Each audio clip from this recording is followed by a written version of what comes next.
नमस्कार साथियों, मैं अनीता श्रीवास्तव संवाद विद अनीता में आपका हार्दिक अभिनंदन करती हूँ। श्रीमद् वाल्मीकि रामायण में आज का प्रसंग है विश्वामित्र का वशिष्ठ जी को गौ को बलपूर्वक ले जाना, गौ का दुखी होकर वशिष्ठ जी से इसका कारण पूछना और उनकी आज्ञा से शक, यवन, पल्लव आदि वीरों की सृष्टि करके उनके द्वारा विश्वामित्र जी की सेना का संहार करना।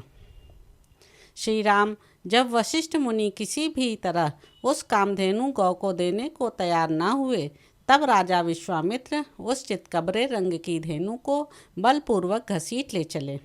रघुनंदन, महामनस्वी राजा विश्वामित्र के द्वारा इस प्रकार से ले जाई जाती हुई वह गौ शोकाकुल हो मन ही मन रो पड़ी और अत्यंत दुखित हो विचार करने लगी। अहो, क्या महात्मा वशिष्ठ ने मुझे त्याग दिया है, जो ये राजा के सिपाही मुझ दीन और अत्यंत दुखिया गौ को इस तरह बलपूर्वक लिए जा रहे हैं। पवित्र अंतःकरण वाले उन महर्षि का मैंने क्या अपराध किया है कि वे धर्मात्मा मुनि मुझे निरपराध और अपना भक्त जानकर भी त्याग रहे हैं।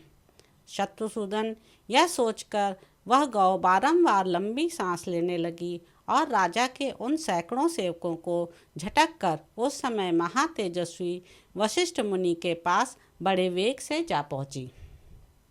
वह शबला गौ वायु के समान वेग से उन महात्मा के चरणों के समीप गई और उनके सामने खड़ी हो मेघ के समान गंभीर स्वर से रोती चीत्कार करती हुई उनसे इस प्रकार बोली, भगवान ब्रह्म कुमार, क्या आपने मुझे त्याग दिया, जो ये राजा के सैनिक मुझे आपके पास से दूर लिए जा रहे हैं।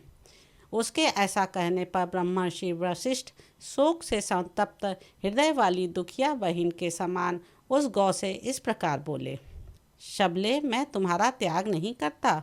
तुमने मेरा कोई अपराध नहीं किया है। ये महाबली राजा अपने बल से मतवाले होकर तुमको मुझसे छीन कर ले जा रहे हैं। मेरा बल इनके समान नहीं है। विशेषतः आजकल ये राजा के पद पर प्रतिष्ठित हैं। राजा, क्षत्रिय तथा इस पृथ्वी के पालक होने के कारण ये बलवान हैं। इनके पास हाथी, घोड़े और रथों से भरी हुई यह अक्षौणी सेना है, जिसमें हाथियों के हौदों पर लगे हुए ध्वज सब ओर फहरा रहे हैं। इस सेना के कारण भी ये मुझसे प्रबल हैं। वशिष्ठ जी के ऐसा कहने पर बातचीत के मर्म को समझने वाली उस कामधेनु ने उन अनुपम तेजस्वी ब्रह्मर्षि से यह विनय युक्त बात कही, ब्राह्मण, क्षत्रिय का बल कोई बल नहीं है। ब्राह्मण ही क्षत्रिय आदि से अधिक बलवान होते हैं। ब्राह्मण का बल दिव्य है, वह क्षत्रिय बल से अधिक प्रबल होता है। आपका बल अप्रमेय है। महापराक्रमी विश्वामित्र आपसे अधिक बलवान नहीं है। आपका तेज दुर्धर्ष है। महातेजस्वी ब्रह्मर्षि, मैं आपके ब्रह्म बल से परिपुष्ट हुई हूँ, अतः आप केवल मुझे आज्ञा दे दीजिए। मैं इस दुरात्मा राजा के बल, प्रयत्न और अभिमान को अभी चूर्ण किए देती हूँ।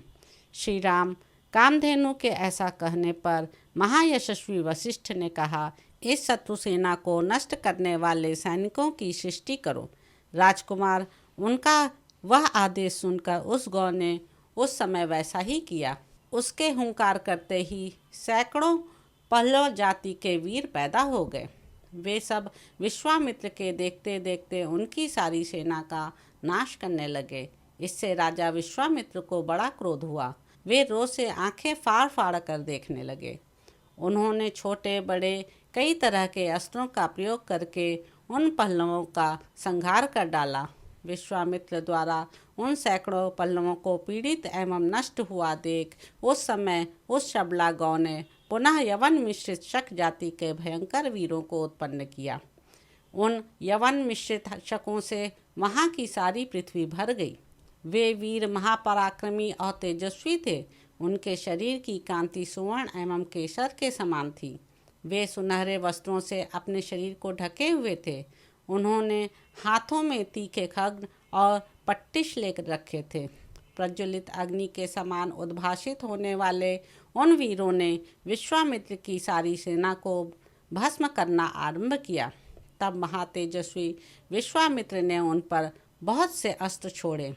उन अस्त्रों की चोट खाकर वे यवन, काम्बोज और बर्बर जाति के योद्धा व्याकुल हो उठे।